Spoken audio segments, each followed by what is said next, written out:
Right, gentlemen, it is time for buy or sell, everybody's favorite topic for this season. We're going to start off with, will Graham Mertz throw for 250 yards or more against Miami?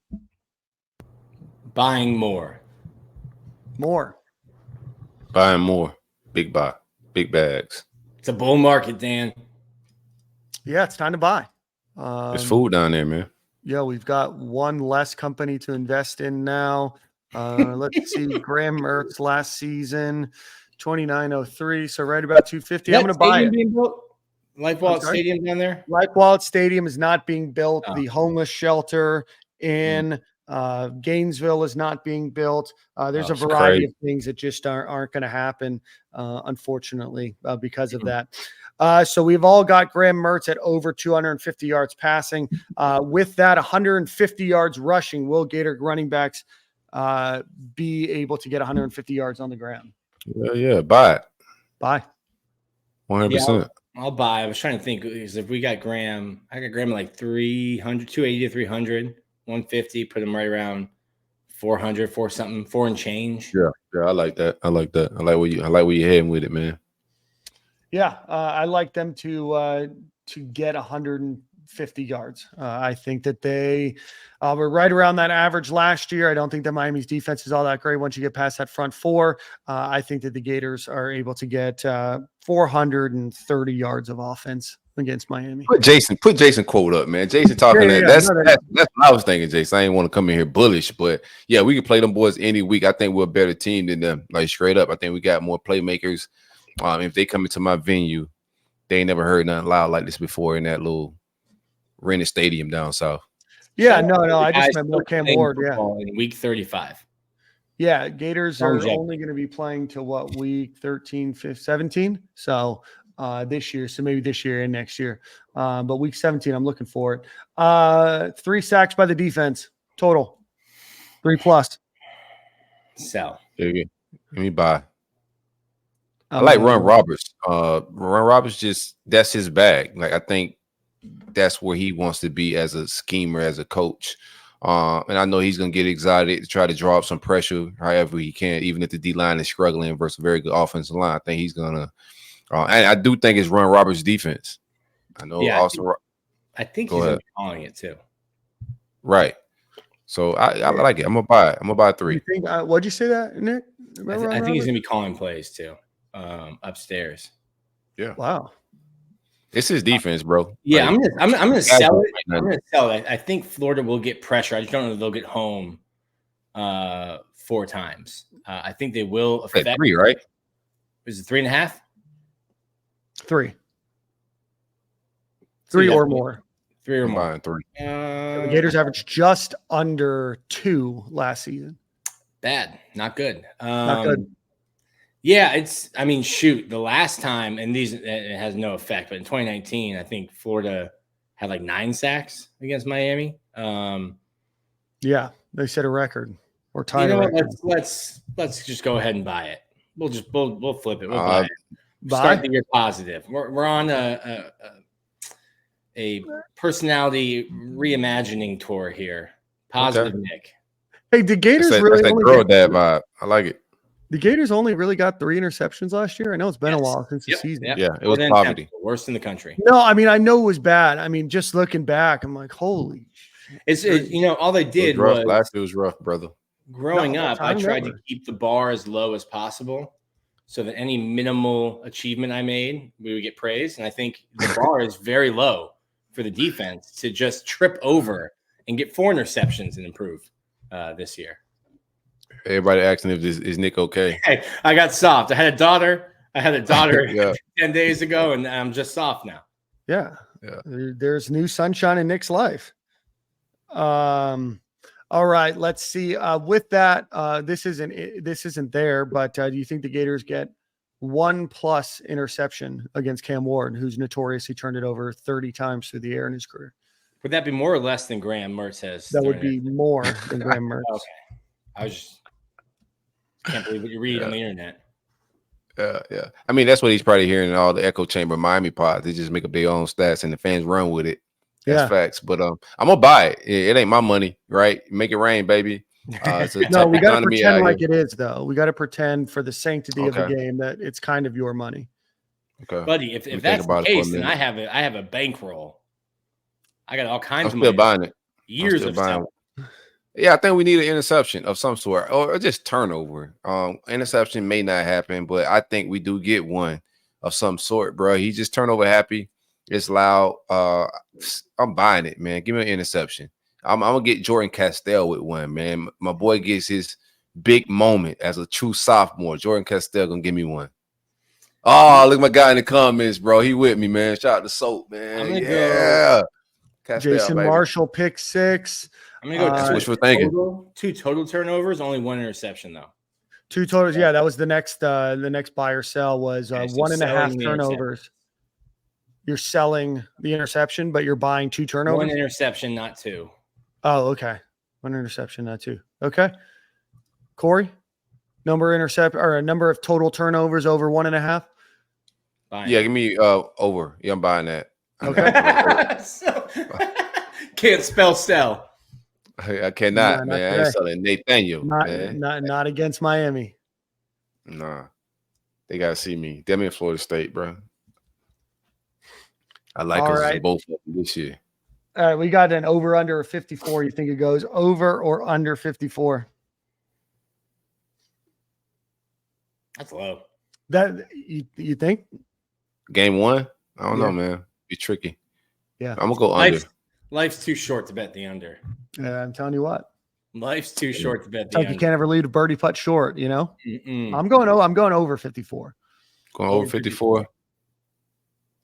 I'm gonna go under, man. I think we get like 34, and I think Miami gets like 20 or something like that. That's right there. Yeah, right there. That's right at that number. So, oof. Nick, what do you got? Under? Over.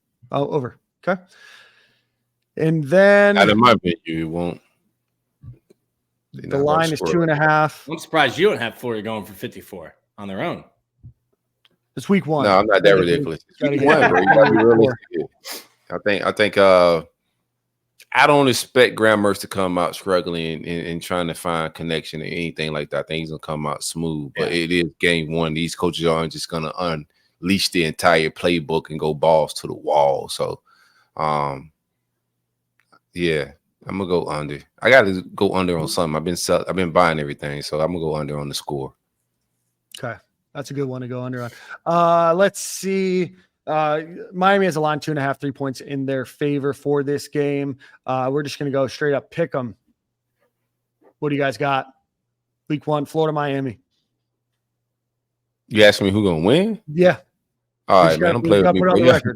Yeah, I already know what time it is with me, man. Miami? Never lost. Miami's the pick? Never lost, man. I never picked a loss in my life, bro. Never lost, bro. You know, like real talk. I think we should win this football game. I feel good about it. I already stated my reasons for like a lot of times on this show. I already don't want to keep regurgitating the same information, but I think we're the better football team with a better quarterback in a better position to win this thing, man. I think they don't have any idea what our defense is going to look like with Ron Roberts. It's going to be a totally different scheme, how he attacks. Whatever film they're watching, they're probably wasting their time watching Gator film from last year because Austin isn't calling it. So I like the new DC. I like my new D-line coach. I like my new DB coach. I like the additions that we made. I like that we're not starting 8 transfers on our starting lineup. I like all of that continuity. I like that we brought in guys like Badger, that we brought in a lot of these Trey Quez, Bridges, DJ Douglas. We brought in those guys, but they didn't beat out my guys, right? So we did bring in some transfer portal guys, but they didn't win jobs. So we've been recruiting well, and I think championships, good football programs are still built in high school recruiting. So we got a lot of the guys that we brought in through high school recruiting starting for us, and they're gonna make plays for us this weekend, man. So Gators, bro, 10+ points. 10+ points. Tell Florida Creative when they do the video to clip this segment. The Swamp's good for at least 7. Mm-hmm. Swamp's good for 7. Good for at least 7 points. I've got Florida in this game. I think, not saying that Florida wouldn't beat Miami in week 6, but I think playing in the Swamp with that with all those new players, their first game. I go back to Texas A&M, Johnny Manziel's first game. They had their first game hurricaned out. I think Florida does not beat Johnny Manziel and that Texas A&M team in November, but we got better too, though. We got better too. That defense was crazy. That defense was generational, Nick. So we were talking to one of the defensive linemen, and it was when Sharif Floyd was still coaching here. And he's like, he put some highlights of himself on to like talk about defensive line. And we watched him chase down Johnny Manziel at 305 pounds. I'm like, yeah, that's the kind of dude he was. Defense was generational, man. It was, bro. That was a special year. I've got Florida winning this game. If you want to take the points, you can put your money on the money line, though. Florida's winning outright. Another bold prediction for me. I think Asa Turner finds his way onto a all SEC first or second team. New kid, new dad, Nick, bro. I like you, bro. I like you, man. BB? Yeah, boy, brought some positivity to the show, man. Start lying here. No, I like it. Now, I do think he makes a big play. I already said I think he makes a big play this game, bro. He's one of those Palomar vibe guys. Got a nose for the ball. Liking what I'm hearing about him in the totality, bro. So I do think he makes some game-changing plays for us on Saturday. Yeah, he's violent. They've had to tell him, like, hey, stop hitting people so hard in practice. Last year didn't have a great year. The only reason he's here, last year he had 2 surgeries on his left hand, had a broken right hand, was playing football with 2 broken hands in the national championship game. He's a violent dude. I think he makes an impact. Fans will like number 20. Yeah, and 2-0 against Cam Ward and his 30 interceptions. I like the Gators to win. I like the Gators to win this one. I like the Gators to win by 9 points, by 9 big perts. Who's your offensive MVP, and then who's your defensive MVP? Corey, we'll start with you. Offensive MVP, give me Graham Mertz, man. It's murder she wrote. I think he's gonna lead these boys to greatness. Put the ball in his hand, let him go win it for you, bro. It's your 5th year, 6-year senior, whatever he is. I trust him with the ball. I think he's ready for it, man. Even his presser today, he said he owes a lot to Billy for changing his career around. I like the kid, man. So give me Graham Mertz on offense. Defense, whew, that's a tough one, but I'm gonna go. Shamar's easy. I'm gonna go Jordan Castell. How about that? Okay. I'm gonna go off the grid a little bit. Jordan Castell make some plays on the back end. We haven't seen safeties just make a lot of plays back then in a long time, and I think we see a different with him in Asa Turner. I think we see a difference in the back end a little bit. Pause. So give me. You've really got a true when was the last time Florida, when you looked at their safeties, you were like, okay, that's your free safety, that's your strong safety. And for the longest time, the coaching staff was like, no, we just have safeties and they're just interchangeable. Like Asa Turner is your enforcer. Jordan Castell is running sideline to sideline. He's crazy. Correct. Correct. I'm going Graham Mertz too, piggybacking off of that, and I'm going to go with the other safety. If I'm calling him first team All SEC, it's got to come out week 1, make an impact. I like it. I'm going to go on the defensive side of the ball. We need an impact play by the defensive line. So I'm going to go do I want to go Justice Boone? I'll go Justice Boone. Try to get Justice Boone to get an impact play in this game. Try to make something happen, force Cam Ward to fumble the ball. I think this game is going to really rely on the defensive line doing a good job against a solid Miami offensive line. And then on offense, man, Eugene Wilson's such an easy answer. So I'm going to go with Arliss Boardingham. Boardingham maybe gets a couple touchdowns, more of a red zone threat down there. I think that he gets a few. I think that Graham Mertz is going to have a great game against Miami's defense. I think that the Gators are going to have a really good game. I think that the team knows what they're playing for this season. I think the coaching staff knows what they're trying to do. I think that they made some very impactful decisions this offseason, and I'm hoping that the Gators walk away with a huge W against Miami and focus on a good season ahead. Sharif Denson, scrap up. Straight up. Scrap up. If Sharif Denson scrap up espresso, bro, it's gonna be a long night for Cam Ward, bro. I don't believe in that wide receiver room like that. Scrap up. Scrap up. Straight up. And I like Sharif Denson a lot. 904 about to come through for us, man. Shout out to Jacksonville. First touchdown of the season. Who scores the Gators' first touchdown? I like that. I think Hefty Montreal. Who's returning kick? Opening kick for a touchdown? Yeah, I like that. No, I like Treyon Webb to score the first touchdown. That's solid. I'm gonna go Montreal. I'm going Eugene Wilson. I think we're gonna see early Tennessee vibes. Just forcing the ball to him first drive. Just let you know, hey, you've got to know where number 3 is. I like that. I like Eugene. The game plan is to force him the ball. I think that ends up opening up things for other people, which is why you 100. First off, you got a receiver. Receivers kind of getting their feelings if they're not in the game plan early. You go a whole quarter without touching the ball. I think, listen, we're not going to make Eugene Wilson anything but tired this year on offense. Good. I'm so excited to see that kid play. We've got 39 people on our conditioning staff. Time to start sucking air, pal. You know what I mean? You know what I mean? Get one of those auction machines on the sideline. Hey, it's time to suck air, pal. Rob, normally I don't shout out comments in sections like this, but I would love to see Graham Mertz not do a QB sneak to start the known running threat, Graham Mertz. Yeah, I mean, last time I saw him run, he was out for the season. So let's just get a couple more tackles on the old collarbone, and then we'll get back into it. So, but we made it, boys. For Eugene Wilson to suck air, pal. That sounds crazy. Hey, but Eugene's about to have. I think he's about to put on the show, bro. You know, I didn't want to go with obvious offensive, like MVP type, but I think he's gonna be a huge. If we gotta go with explosive plays, like game changing plays on offense, I think he's that guy. But I think we in for a show, on Saturday for sure, bro.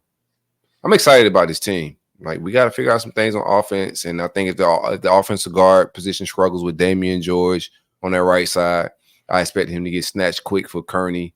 But we got a team that we've been waiting on, like these recruits that they've been landing some phenomenal blue chip, high caliber guys, bro. And we're gonna get to see that showcased a little bit on Saturday. You got to feel confident about the talent that's on the roster, top to bottom, for the first time in a while. Now, you have to put it all together, right? And there's reasons for sure for concern about some of the coaching staff and everything else. But you now finally, yes, they're younger. Yes, they're a little bit more inexperienced. But now you have this talent that the rest of the country was going after, right? It's not just the scraps that Dan Mullen can finally get on the campus, right? Yeah. No offense to the scraps that are on campus because of Dan Mullen. They're not. No, all the offense. Yeah. It's exciting. We made it to the season. I think Florida is better, but I did my season game by game predictions last year. Started 10-0. Pat myself on the back. I have Florida at 7-5 this year. And I'll tell you this, when I was doing it, I added a loss just because in my head the number was 7-5, but when I was going through it game by game, I was closer to 8-4. So I'll let you know, if you still have that 4.5 line, just hit the 4.5 line. Might hit the over by the time you get to Knoxville. I have a rule. I don't bet on my own team, but I'm definitely about to drop some bread on that, bro. And I'm also about to drop some bread on Florida State, Boston College, because they still got it at 17. I don't think they watched the game. I think Vegas is asleep. But let's talk about that. Steve Spurrier came out and said he see Florida winning anywhere between 8 and 10 games. He could see them winning 10 or somewhere in the middle. Yeah. What do you guys think about that? Because he don't hold no punches. Usually, when the old ball coach talks, practice, he keeps it playing. He's also not been one to not be to not give his opinion if he thinks that things aren't very good, right? So, go ahead, Nick. Sorry to interrupt. Yeah, I would question his prescriptions for 10 wins. Whoa, do not speak on the old ball coach like that, bro. What? 10's wild. I'll fight people about Spurrier, bro. Don't say that, dog. 10 wins is wild. Spurrier's sober. 10 wins is wild. And I will take any bet at under 10. I will take the under 10 if you want to bet. Not in buy or sell segment, Nick. Okay. I'm gonna take the old ball coach football knowledge over yours, Nick. 100%. Has forgotten more football than I know. I'm just saying. I don't see 10. Harrison. Here comes the Nick. AI created picture. We knew it was too good to be a full episode, Harrison. And then Spurrier's just setting expectations for Napier. That's not bad. A little reverse psychology. I like that too. Like that too. Hey, pal. I think that you can win 10 games with this roster. That talent. Good luck, pal. Suck air. Time to suck air, pal. Suck air, buddy. Time to suck air, man. Yeah. Let's get one more buy or sell. We haven't talked about DJ Lagway, right? Like, we don't know what his impact is going to be. So how many snaps do you anticipate DJ Lagway to play against Miami? I'm going to go with 2 or less will be the sell, or 3 or more is the 3 or more. I think the number should have been like 6.5. Word, you think that? Oh, I like that. Like, okay, so Nick bounced right back. 10% of the offensive snaps you expect DJ Lagway to play. The Gators average just about 65. If Florida runs 65 plays, I expect him to play like DJ gets 5 to 6. I like that. Maybe 5.5 should have been the number. If we keep talking, you can keep dropping it down to 3. Over under 1/2 snap. Yeah, over under 1/2. No, we'll take the field. I think it's important, and I think the coaching staff knows it's a delicate balance, like a tightrope you're walking. Mertz is your quarterback; he's going to be the guy. It's his team. You need to let DJ feel these environments. He needs to play against Miami. He needs to play on the road at Knoxville. He needs to play against Kentucky. He needs to feel these environments because next year, Graham Mertz has maximum 13 games left in an orange and blue jersey. DJ is your future. And if you don't a maximum 17, Nick. Yeah. Maximum 13 games. I said what I said. No, if we get 10 wins with this schedule, bro, we in the offs. 12 in the offs. Yeah, 100%. If Florida gets 9, if Florida's 9-3, they're going to go into the playoff. I just don't think let us in with 8. Man, that schedule is so grueling. But with 9-10 wins, we definitely in the playoffs. Yeah. So I need more games. But they're not. You're gonna win 9 or 10. So 13 games. You need to get DJ Lagway involved. And I think you kind of also want to figure out ways to manufacture positivity and hype around him, because even if you go 6-6 this year, but hey, we've got some highlights from DJ to hold on to, and we've seen progression and we see what he can be. I don't care, because the team's still going to have a bunch of guys coming back next year. And then you get excited for next year with DJ starting. So to me, only playing, and listen, if the game is super close and you want to leave Graham Mertz in there because it's super close, but I get that. But like, DJ should play 3 snaps in the first quarter. Yeah. Lagway is a big machine.